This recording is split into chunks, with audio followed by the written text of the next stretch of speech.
Look, I voted numerous times when I was a senator to spend money to build a barrier to try to prevent illegal immigrants from coming in. I am, adamantly against illegal immigrants. Certainly, we've got to do more at our borders, and people have to stop employing illegal immigrants. Come up to Westchester, go to Suffolk and Nassau counties, stand in the street corners in Brooklyn or the Bronx. You're going to see loads of people waiting to get picked up to go do yard work and construction work and domestic work. As we're seeing these thousands of children come across, shunted off into makeshift shelters. It's horrible. Hard choice.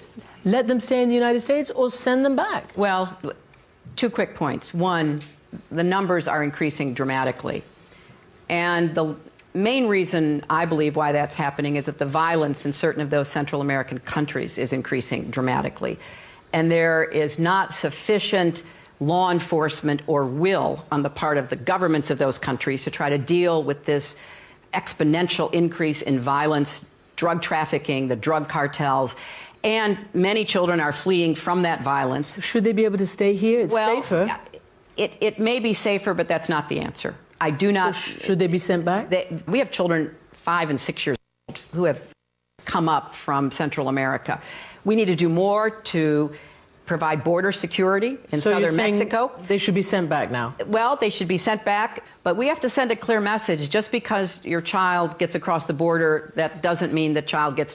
I am adamantly against illegal immigrants. I voted numerous times to build a barrier. They're basically just being given a chance to do whatever they want. People have to stop employing illegal immigrants. What's the difference between your idea and Donald Trump's idea on building a wall with Mexico? Well, I heard just recently in talking about the problems we have on our border that hundreds of thousands of guest workers from Central America are brought into Mexico every year because they will work for less than the poor Mexicans will work for.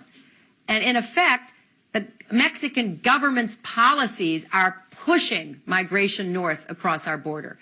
And there can be no long-term resolution unless economic growth increases in Mexico and unless there is some commitment to its equitable distribution. Very briefly on immigration, I hope that we get back to comprehensive immigration reform. We've had a unfortunate political season where the issue has been used as a political football.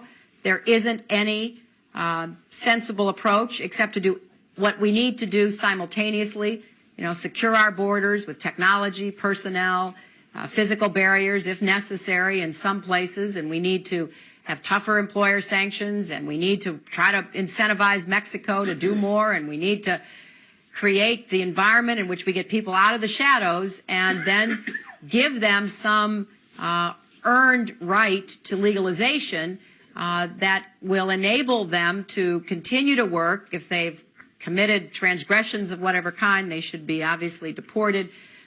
But that won't stop it unless Mexico and their neighbors to the south actually let these hardworking people have a future in their own countries. I mean, these are people who are willing to work, but for, them, there is no future in where they came from. And that is a problem that the governments of their country and we should be